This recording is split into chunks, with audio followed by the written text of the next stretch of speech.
हरे कृष्णा। सभी वैष्णव भक्तों के चरणों में दंडवत प्रणाम। भक्त नरसिंह मेहता की कथा श्रृंखला में आपका स्वागत है। तो अभी तक हमने 16 भाग का श्रवण किया है। आज का हमारा 17वां भाग है हार प्रदान। विद्या, यौवन और जीवन भी चंचल होने के कारण काल कर्म के अधीन होकर नष्ट हो जाते हैं, परंतु भगवान का भजन कालांतर में भी नष्ट नहीं होता। उसका फल यदि इस जन्म में ना भी मिले तो जन्म जन्मांतरों के चक्र वृद्धि ब्याज के साथ मिलता है, परंतु मिलता जरूर है, बेकार नहीं जाता। भक्तराज इसी विश्वास को हृदय में रखकर भगवान का भजन कर रहे थे, परंतु यह बात रह रहकर उनके हृदय में खटक रही थी कि मेरा प्रिय राग केदार तो 60 रुपयों में बंधक पड़ा हुआ है, उसके बिना भगवान का वाहन कैसे करूँगा। उन्होंने भगवान का ध्यान करने की बहुत चेष्टा की, परंतु इस बात के लिए उनका चित्त विहल हो उठता। दिव्य वैकुंठ में भगवान श्री कृष्ण सो रहे थे और जगन्माता लक्ष्मी श्री लक्ष्मी जी पाद सेवन कर रही थी। आधी रात के समय भगवान एकाएक जाग उठे और मानो कहीं जाने की तैयारी करने लगे। इस प्रकार सहसा उन्हें तैयार होते देख श्री लक्ष्मी जी सहित समस्त पार्षदों को बड़ा आश्चर्य हुआ। श्री लक्ष्मी जी ने हंसते हुए प्रश्न किया, प्राणेश, आज अचानक आपकी निद्रा कैसे भंग हो गई? क्या किसी दुर्धर्ष दैत्य का वध करने के लिए आप इस समय उद्धत हो रहे हैं, अथवा किसी पशु भक्त गजेंद्र का उद्धार करना है? प्रिय, तुम लोग इस रहस्य को क्या समझोगी? मेरी शरण में आए हुए समस्त जीव मुझे एक समान प्रिय हैं, चाहे वे पशु योनि में हो या देव योनि में। परंतु आज तो मैं एक अपने परम प्रिय भक्त को सहायता देने के लिए जा रहा हूँ, उस निरपराधी भक्त राज को।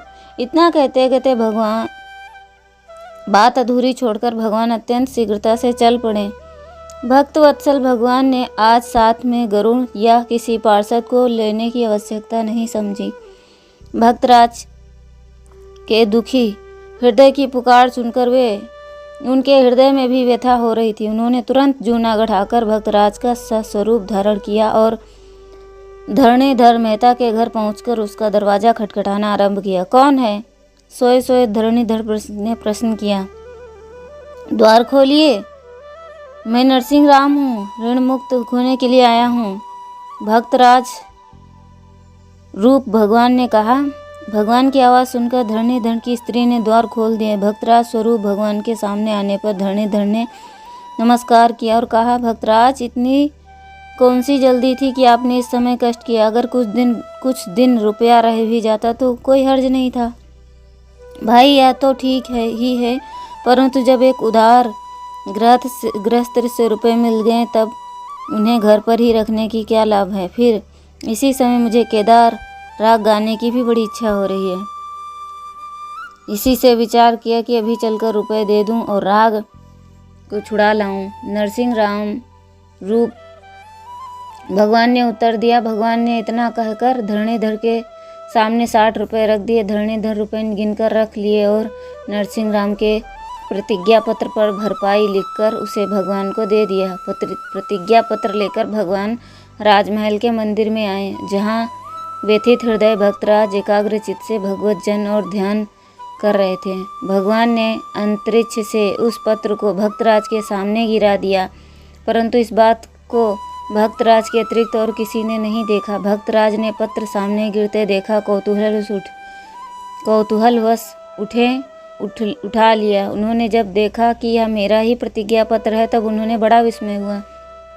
फिर उन्होंने अपने उस पर के नवीन अक्षरों में पढ़ा। उसमें लिखा था, आज आधी रात को जाकर नरसिंह राम जी ने मेरे पूरे 60 रुपये चुका दिए हैं, तो मैंने भरपाई लिख दी है। वह केदार राग प्रेम से गा सकते हैं। धरणीधर राय पत्र पढ़ते पढ़ते भक्तराज के नेत्रों में प्रेम आंसू छलक पड़े। कंठ भर आया, शरीर में रोमांच हो आया। उन्होंने सोचा, यह कार्य भी भगवान का ही किया हुआ है। वह प्रेम से उन्मत्त होकर नाचने लगे। उनकी इस स्थिति को देखकर वहाँ पर उपस्थित लोग नाना प्रकार की कल्पनाएं अपने मन में करने लगे। अनंतराय ने कहा, देखो अब पोल खुल जाने के भय से यह पागल बनने का दंभ कर रहा है। सारंगधर ने कहा, प्रातःकाल होते ही राजा की तलवार से अपने आप उसका पागलपन दूर हो जाएगा। परंतु भक्तराज को इन सब बातों से क्या प्रयोजन था। उनके दिल में तो अनायास प्रतिज्ञा पत्र प्राप्त हो जाने से भगवान के प्रति अनन्य प्रेम उमड़ पड़ा था। भगवान के हृदय में मेरे जैसे क्षुद्र जीव के लिए भी स्थान है।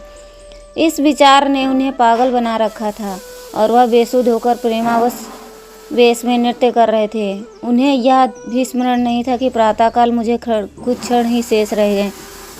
भक्तराज पागलपन दिखाते दिखाते तो सवेरा हो गया।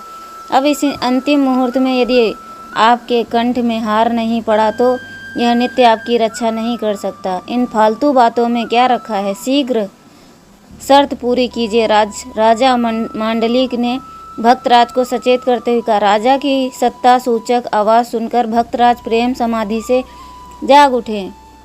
उस समय पूर्व दिशा में अरुणोदय होने ही जा रहा था।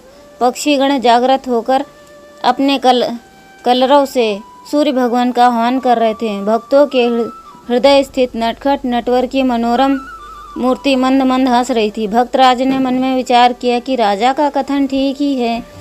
मैं तो भगवान के विश्वास पर बैठा हुआ हूँ, परंतु ना मालूम क्या विचार कर रहे हैं।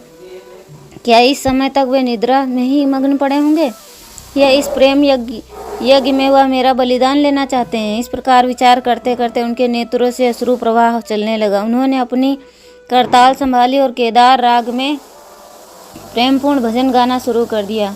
उस भजन का भाव इस प्रकार था, दयालु देव, क्या आपकी प्रीति का यही फल मिलेगा, परंतु मेरा तो निश्चय है कि मेरी गर्दन की अपेक्षा आपकी लाज का मूल्य कहीं अधिक है। भगवान शास्त्र पुराणों में आपकी महान उदारता दिखाते हुए कहा गया है कि आपने एक मुट्ठी तंदुल के बदले सुदामा को कंचन महल बनवा दिया था। एक धागे के बदले द्रौपदी को 999 चीर प्रदान करके उसकी लाज बचाई थी। कुब्जा का चंदन ग्रहण करके उसे अनुपम सुंदरी बना दिया और गोप बालकों का गोवर्धन योग स्वीकार करके उनकी रक्षा के निमित्त 7 दिन पर्यंत अपनी कनिष्ठ का उंगली पर गोवर्धन गिरी उठाने का कष्ट उठाया था। तो क्या मेरी बारी इस पुष्प के हार के लिए ही आप कृपण बन जाएंगे।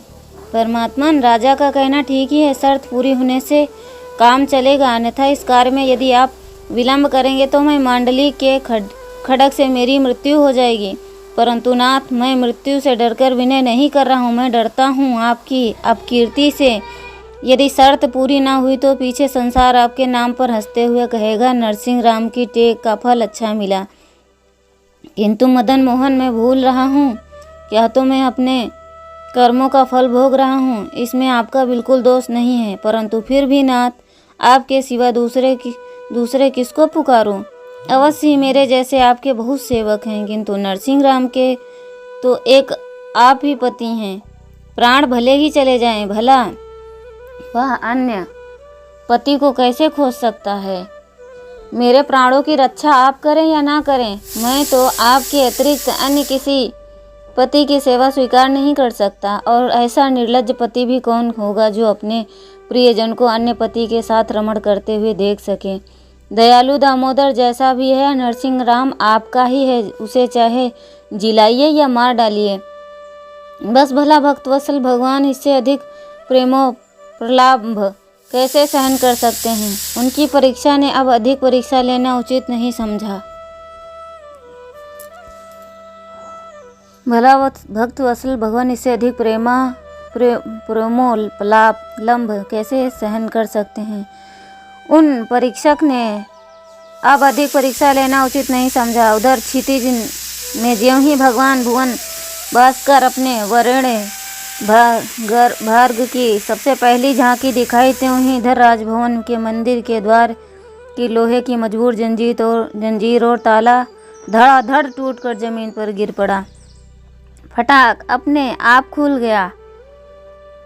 एक दिव्य ज्योति मंदिर से निकलकर भक्तराज की ओर चलने लगी। वहां उपस्थित सब लोग आश्चर्य के मारे आंखें फाड़ फाड़ कर यह लौकिक दृश्य देखने लगे। भक्तराज के पास पहुंचने पर उस आलोक मंडल के अंदर भगवान मुरली मनोहर धृतिमय स्वरूप दिखाई पड़ा और भगवान ने सबके देखते देखते अपने कंठ का हार उतारकर भक्तराज के गले में पहना दिया। हार गले में पड़ते ही भक्तराज उच्च स्वर में बोल उठे, बोलो भगवान श्री कृष्णचंद्र की जय।